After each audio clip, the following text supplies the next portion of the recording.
En América y otras partes del mundo hay creencias, rituales y mitos como una forma de sanación o liberación en las que se incluyen oraciones católicas y hasta imágenes de santos. Hoy hablaremos sobre cómo esas costumbres abren las puertas al maligno.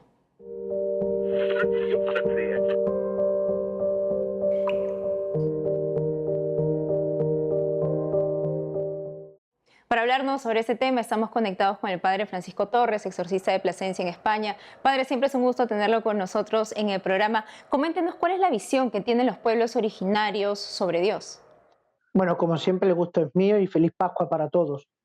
Esa pregunta que me hace es interesante porque el hombre es un ser religioso por naturaleza. Es decir, dentro de sí tiene una ansia de eternidad, de divinidad, ¿no? Y eso lo ha expresado pues, de diversas maneras a lo largo de la historia. Es verdad que la idea más ancestral de Dios es una idea, digamos, animista, de ver a Dios en la naturaleza, o incluso el intento de divinizar todos los elementos naturales que rodeaban al hombre. Por eso había un dios del agua, un dios del viento, un dios de la tierra, de las cosechas, etcétera, ¿no? Y esa es un poquito la visión panteísta que tiene el hombre, que nace, repito, de su inclinación religiosa, de esa apertura connatural que tiene hacia la trascendencia.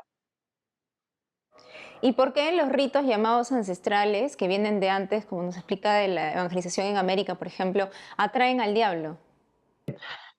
Esto que he dicho al principio, claro, se desprenden dos consecuencias, que hay como ese ser natural del hombre, no ese principio trascendental que tiene, le puede abrir al bien, y entonces las religiones ancestrales tienen elementos de verdad, porque reconocen la divinidad, porque expresan esa adoración a la divinidad, pero tiene elementos malos. Y es cuando los demonios confunden las conciencias de aquellos pueblos y reclaman un culto para sí, como es el caso perfecto, ¿no? que usted me ha dicho, ¿no? El caso de América Latina, todos aquellos ritos en los que implicaba el sacrificio humano, en el que implicaba violencia, en el que implicaba una denigración de la persona, ¿no? Una abolición de la dignidad humana. Esos ritos malos, negativos, son los que abren puertas al diablo si hoy se siguen repitiendo. Las ofrendas a la tierra, a la Pachamama, la consagración a los elementos naturales, invocar de nuevo esos espíritus que la Virgen de Guadalupe en su aparición al indio Juan Diego, ella misma aplastó, ella misma expulsó de aquella tierra. Volver a todo aquello es idolatría y es renegar del Dios único y verdadero revelado en Jesucristo y conocido por la evangelización en aquellos pueblos. Si esto se abandona, se abren las puertas a los cultos animistas, a los cultos centrales y, por tanto, la puerta a la influencia del diablo, que trae inestabilidad, violencia, coacción social, todas estas cosas que lamentablemente vemos hoy día, ¿no? ¿Y de qué manera se puede explicar incluso a los presidentes de la República o autoridades locales que no se deben realizar estos pagos a la tierra o a la Pachamama, por ejemplo? Bueno, pues yo creo que hay que citar el Evangelio aquí, ¿no? Cuando Jesús le dice, tenéis ojos pero no veis, tenéis oídos pero no oís. ¿Por qué? Porque ellos lo saben. Ellos lo saben porque todos esos presidentes, todos esos políticos se han criado en una cultura católica. No digo que ellos sean católicos, pero sí en una cultura católica. Incluso muchos de ellos se han bautizado y saben estas cosas.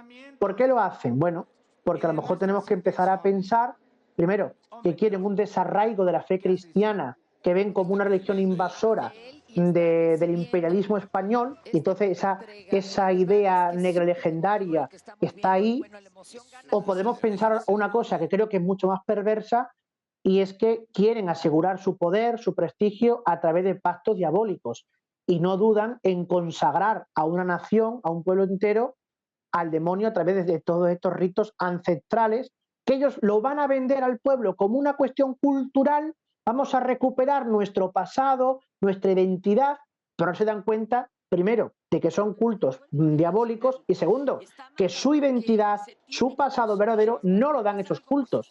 Son lo que son los pueblos de América, de la Hispanoamérica, son lo que son por la evangelización, por la fe que se trajo de España a esos pueblos, ¿no? Cuando América se descubre en 1492 y en 1500 y poco, 1512, o 1510, ya tenemos las primeras universidades, las primeras catedrales, los primeros hospitales en México y en tantos otros sitios, ¿no?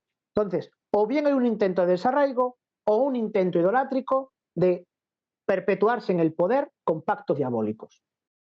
Ujú. Padre Francisco Torres, gracias por lo que nos ha comentado en la entrevista. Muchas gracias a ustedes.